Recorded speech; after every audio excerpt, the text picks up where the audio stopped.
Well, thank you, Pete. I want to say thanks to the City of Coon Rapids for hosting this event here. But I just want to touch on one thing quick. As many of you know, every few years the idea of changing the name of the City of Coon Rapids comes up. And I'm not going to weigh into this debate. It's too contentious. I don't want to get there. But if it ever happened, can I make a suggestion? So in 2008, Burns Township became a city. They very wisely decided to go by the name many people had known it for 100 years. Now then. I thought that was a great thing that they did. So I guess what I would say here is Coon Rapids, Coon Creek Rapids, it's had all these other names over the years. But the one that really strikes me and I think has a nice ring to it, when you used to be called the Township of Anoka. So maybe think about that. Maybe you could be like the Bethels. You could be East Anoka, something like that. So anyway, give it some thought.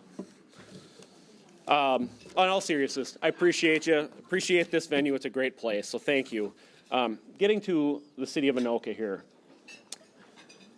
We have a few new council members. Two of them are here tonight. Councilmember Brent Campbell, Councilmember Heather Rostad are in the back. So if you want to wave at the crew. And this is our council. So one item that has an interest, I think, to a lot of you, especially on the western half of the county, is Highway 47 corridor and the Burlington Northern Santa Fe Railroad Grade Separation Project. This is basically from Highway 10 up to the Ramsey border. That road is the same road it's been probably since the 40s. S-curves, no ditches, no curbs, all that type of stuff. So what we've been doing is similar to now how we and the city of Ramsey have worked it. We're taking the lead on that project. The goal is to improve transportation safety, mobility, efficiency, and also balancing the needs of the natural environment, as this is along this wild and scenic Rum River. So we're going to try to improve safety and mobility of our users. There's 18,300 vehicles a day, including 4,000 heavy commercial vehicles running in this stretch. And recently we received $2.5 million on the railroad crossing elimination funds from the U.S. Department of Transportation, with a goal of trying to get project construction in 2028. So more to come on that. We're still getting some of the funds, but we're making some good progress. Another one here, I'll move to the next slide. This one's a little wordy, but we're doing some improvements or wanting to do improvements to our Rum River Dam. We received $500,000 from the legislature to do a feasibility report. That's in the process, and it's going to come back any day now. But as part of that, we looked at hydropower generation, which looking like it's probably not as feasible, but we're looking at other geothermal or other aspects we could incorporate into the dam.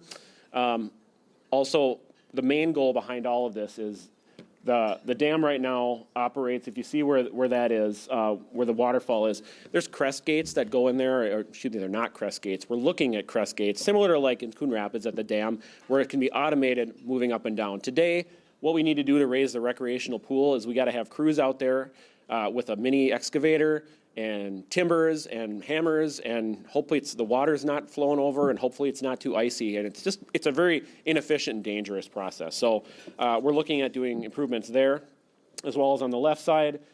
There's a fish passage and a recreational section as well, and including a walkway going over the top. So what is that? If you watch like the Olympics and they had the kayakers and whatnot going down, it's a very similar situation where you can create various different layouts and whatnot for recreation, for tubers, for kayakers, and even for first responders to practice swift rescues. So this is something we're looking at. We're starting to finish the feasibility study and looking at getting more funding. So more to come on that in the future. Also, right in that same stretch, we started our work on the West Rum River West Rum River Trail improvements. So this particular area is just near like the Stonehouse, south of Main Street. A lot of interesting historical features in Anoka. It's probably one of our history richest areas in the city. And as part of that, you see there's stonework, something called the Giddings Gardens that were in there. We're creating a part of a trail loop, and we're starting in this stretch here to build on the west side of the river with the hope of eventually connecting to that bridge I showed you in the last one, and really creating kind of like a little mini loop like I think Minneapolis has in their area. Very similar to Anoka. So that's being built not as we speak, it's a little cold, but it's in the process, and they're going to keep working on it this spring. Also, what we've been doing the last couple of years is we had a lot of erosion and silt filling the Rum River. A few winters ago was one of those we had a lot of melt really fast. And it's great if you want to, take your kids tubing down at the river. I've done that plenty, and it's fun. But what it did is it filled in our navigable channels and made it so that there was, very difficult in low water to move your boats to get to and from the Mississippi River up to the port of Anoka, as well as just a lot of our, we have boat slips that we rent out to a lot of folks as well. It's a good moneymaker for our parks department, but those didn't work very well because those boats were beached. So we've gone through a two-phase process of restoring that channel, and that I'm happy to say is now completed.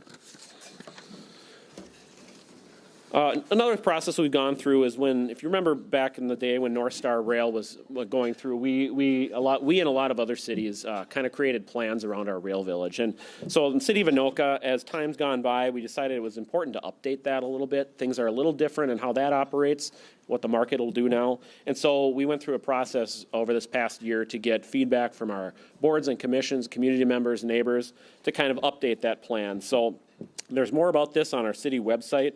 But we're just trying to create some new opportunities, get some more development going on in there, and I think we were starting to really generate some interest in that as well. Another part I'll mention up here is, St. Francis, you have municipal liquor, but Anoka has municipal liquor since 1937. Is that it? And so we've had those operations, and we're looking at doing a few things differently. First of all, one of our stores was on Highway 10. That we ended up having to sell off. It just wasn't practical for retail anymore with it turning into a freeway. And so we have the one on East River Road, close to the border of Coon Rapids. And so we're looking at how can we rebrand that? How can we fit with more modern ways of purchasing products? And also we've been looking at municipal cannabis, which is something that is allowed under state law. And so in the city of Anoka, that's something we talked about last night regarding that. And so that's something we're going to try to pursue here. We're just trying to nail down which site we're going to have these rebuilt at. But the goal of this being is it's an enterprise fund from the city. When your taxpayers say, I'm overburdened with taxes, well, there's really three major ways the city can get funds. We can either levy property taxes, we can raise your utilities, or we can have enterprises. And so this is something that's over the years has been very successful. In the last 20 years, we spent over $2 million transferring to our park system to buy new equipment. And so we're looking at this opportunity as well. Another thing I want to point out, so 202 East Main Street, if you've driven through downtown Anoka the last couple of years, you've been seeing this property here on the corner of 2nd and Main. It's known as the Phoenix Building, and it's been getting a little bit of a facelift on there. So a little interesting nugget I'll point at, because, Anoka, we like to talk history all the time, right? So this property was actually was built in 1857. However, Anoka had a great fire in 1884. It wiped out most of our downtown area. And it was rebuilt in 1884, 1885 using lots of brick that came from Coon Rapids back in the day. So we appreciated that. But it was known as the Phoenix Building because it rose from the ashes of the Great Fire. And we have some owners that are just wonderful that have been spending a lot of money and time and energy restoring this building. They're going to go back to the old look, which is what this was like in some of those old photographs, if you see it on the right here. And it's a work in progress. It's further along than even that picture on the left shows now. And the goal being they're going to live on the main floor, or the second floor, kind of their loft. They're going to have like a rooftop recreation space, and then remodel the main level and probably the basement for more retail or some other commercial use that fits. So it's really exciting to see property owners investing in these old buildings. It's the soul, the character of the city, and we couldn't be happier. Also, I'll mention here the Anoka Social District that we've had going now. We're entering our third year, and it's open from May to October every year. This is, if you haven't heard of it or seen this is basically an opportunity for people to have a alcoholic beverage within a defined area downtown, stroll around, walk around, sometimes go into other shops. I've always been amazed at some of the shops that embraced this early on, were some antique stores and quilt stores, and you're like, what? But they love it because people can kind of just socialize and go around. So we've started to merge this into many of our different events and activities that the city of Anoka hosts and that others, Vintage Fest is one. There's a lot of private groups that have created events down there as well. And we like this little photo. It's just kind of an older thing here, but there's the Mrs. Roper Romp group that showed up in the city one day from the Ropers back in the 1980 or whenever that show was around. But it's just kind of a fun, interesting thing. We have buskers now, permits for people that if they want to just have a space and play their music, they just kind of reserve their area, and they can come and they can add to the ambiance of the area. So more to come on that.